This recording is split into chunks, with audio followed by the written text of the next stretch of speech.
I think there's a strong possibility that we're at a turning point in history, a complete revolution in human affairs, with the discovery of totally new energy sources. Many people are skeptical of this, but I think we may be going through the 4 stages involved in any revolutionary development. 1, it's nonsense, don't waste my time. 2, oh, it's interesting but not important. 3, I always said it was a good idea. And 4, I thought of it first.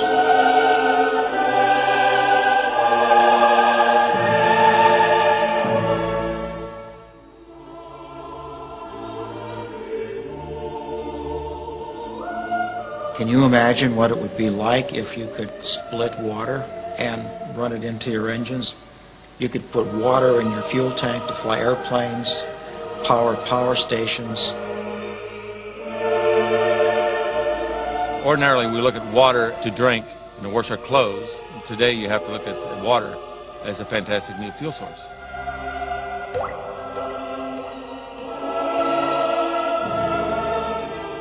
A world powered by water might seem like a dream, a pure fantasy. But 100 years ago, that is exactly what the men of steam would have thought about a world powered by oil.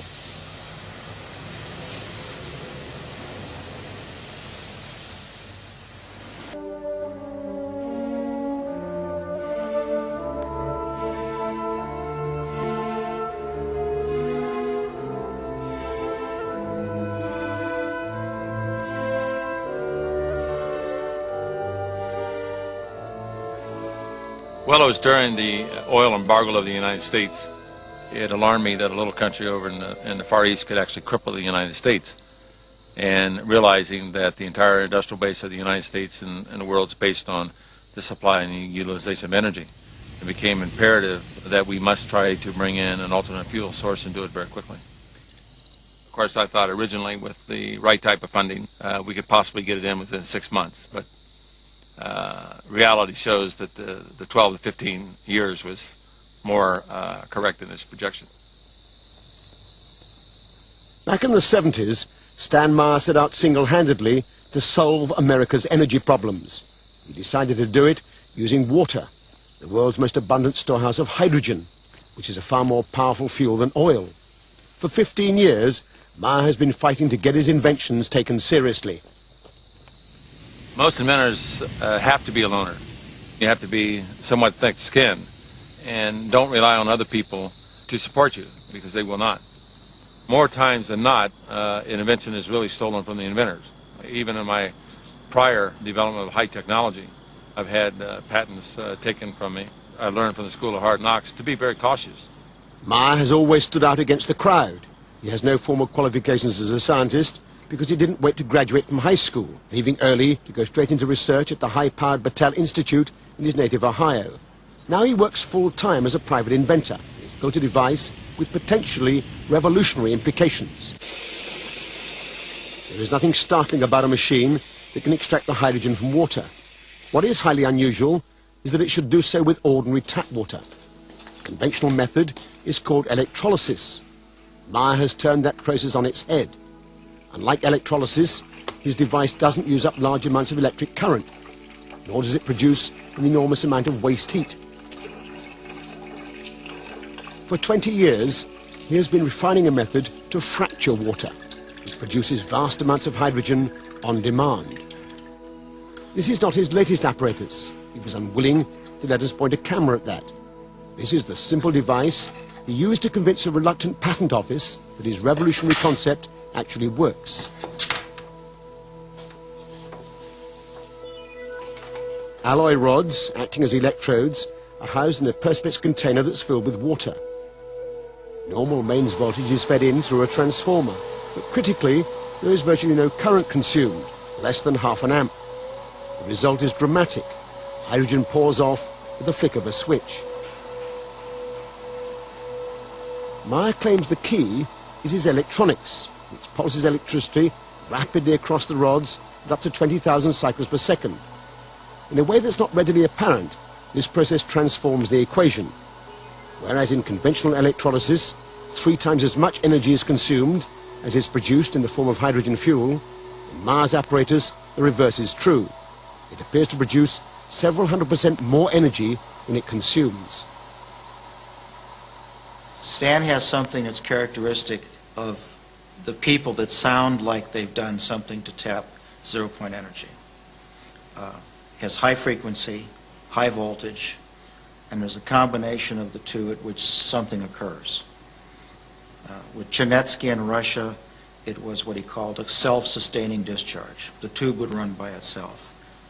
When Stan gets this effect, the amount of hydrogen and oxygen that are emitted off these two electrodes is a step function. It almost boils the water. If I did this with standard electrochemicals, I need current, and the water should rise a degree every couple of seconds. With Stan's, it'll run for a half hour, and the water temperature hasn't changed. Something's different. Meyer demonstrates this repeatedly without any difficulty, and yet on the face of it, it represents an extraordinary revolution. His measurements over the years suggest 1,700% greater efficiency than conventional electrolysis. And if he's to be believed, he's getting much better results from his latest, still secret invention. Well, I first got involved with Stan Meyer when I went over there with a couple of colleagues to look at his water-splitting device. And so we arrived at Stanley Meyer. He had a demonstration cell. We filled it with tap water. In fact, I did that myself.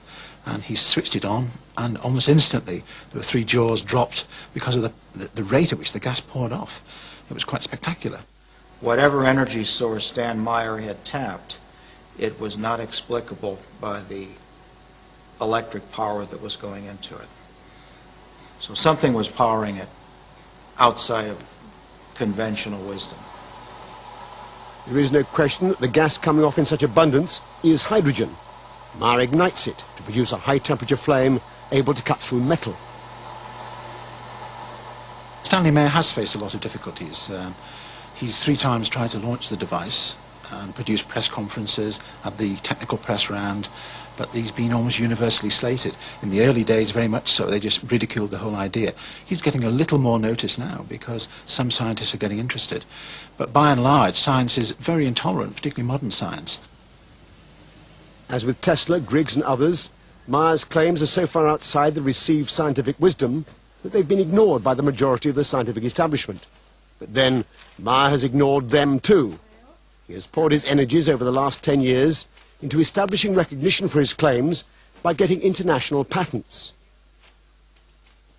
In the processing, there was a great deal of difficulty in trying to process the legal paperwork in such a way as to allow the patent office to fully understand what was actually occurring. In one instant, we brought the water fuel cell to Washington, D.C., and of course I had tweaked it in such a way to produce an enormous amount of hydrogen and oxygen gas, and the patent examiner said, no, it will not work based on the electrolysis process. And when we turned it on and produced an enormous amount of hydrogen and gas, the examiner finally realized that we were doing exactly that, and went out in the hallway and started screaming and hollering to everybody on the floor, put out all your cigarettes, hydrogen's in the building. So we started laughing and said, well, we certainly convinced everybody in the patent office that we can do what we said we can do. Even so, the US Patent Office dragged their feet for 3 years before granting patents on the hydrogen-producing device. Since then, against massive resistance, he's managed to get patents established throughout Europe and Japan. But the hydrogen machine was only the first step towards Meyer's ultimate dream. If he gets it right, this application of his technology would change the 21st century in the same way that the Wright brothers and Carl Benz transformed the 20th. He is currently modifying a beach buggy to run on nothing but water. It doesn't have a petrol tank or even a hydrogen container. It has just a tank of water. He's invented a device called a water splitter to replace the spark plug. As the water is injected into the engine, Meyer claims it's fractured into hydrogen and oxygen and then burned as fuel. Meyer is working on a kit to modify any engine. He hopes to demonstrate it on this car within 12 months. And of course, the blessing to the use of the water as a fuel source, that on combustion, the byproduct is water mist. So we're even solving the environmental pollution problem at the same time that we're using water to maintain the industrial basis of the world. Meyer is protective about his inventions to the point of self-confessed paranoia. Most observers describe him as a crank and his car as an aberration. But then madness and genius often go hand in hand. Meyer shares with many inventors a problem that goes well beyond paranoia. As an engineer with no scientific background, he faces a giant hurdle when he tries to communicate with scientists. One problem is that the language that people use when they're trying to describe their inventions is not the language that I as a scientist am used to, and so I have to translate it, if you like, into a way that I can begin to understand what they're trying to say. It might as well be written in Swahili for all of the sense that it initially makes, and so I'm not particularly inspired to put a lot more effort in the hope that the pearl of wisdom will reveal itself to me. At a certain point you hit a law of diminishing returns. It isn't just a question of the difficulties of communication. There is a profound barrier between scientists and inventors, and a strong reluctance on the part of most scientists to risk their reputations grappling with issues that don't have a clear scientific pedigree. Reluctance to look foolish inhibits a lot of people from looking at things. This is looked at as a pariah. You touch it and it creates an image of you that you don't want your colleagues to see. At one extreme you might have things that are guaranteed to work but are not very interesting if they do, and at the other extreme things that are a real long shot but would be revolutionary.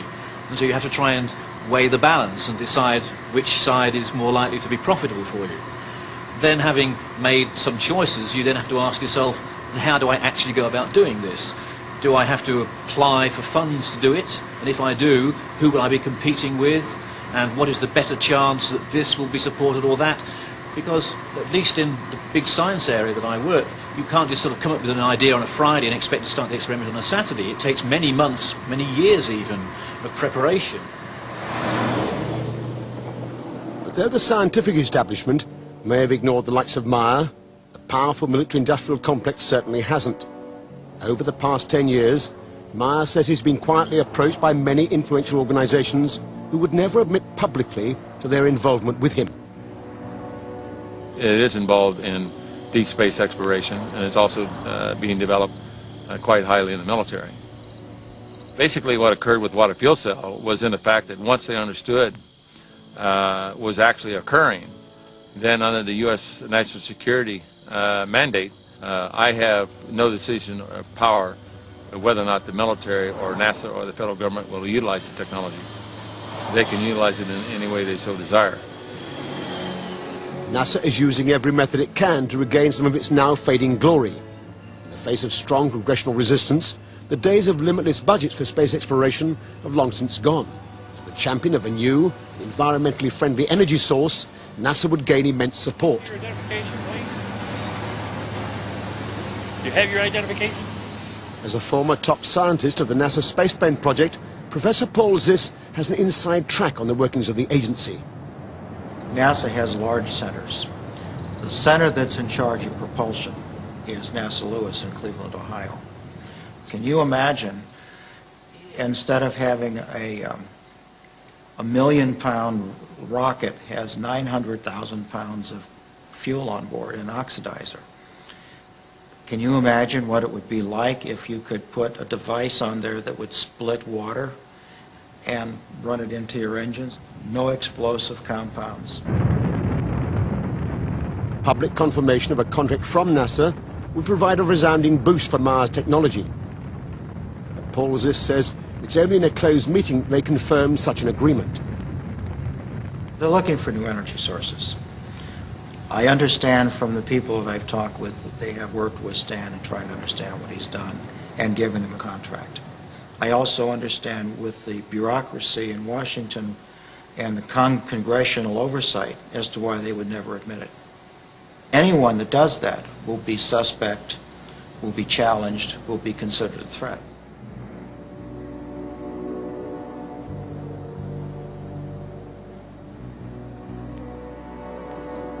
But if only a fraction of what Meyer claims for his technology can be achieved, It would represent a vindication for NASA's involvement. It would also be a powerful threat to many entrenched vested interests.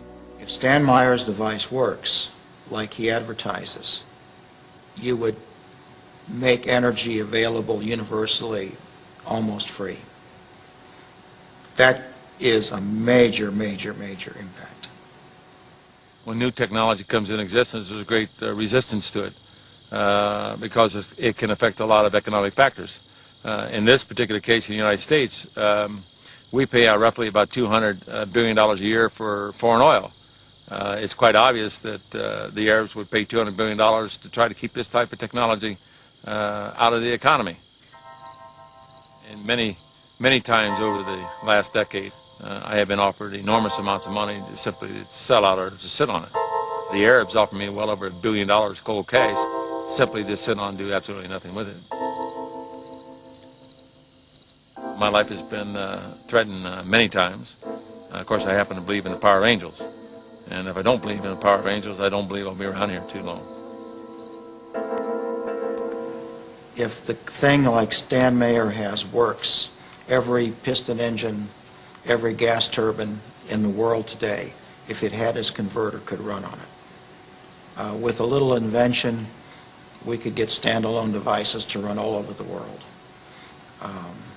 I think it would be what I would be concerned about is the people that sell energy would be essentially bankrupted. It's what happened to the Conestoga wagons when trains came, or to the Pony Express when the telegraph came in. They're going to wipe out an entrenched power base, and they may not go easily.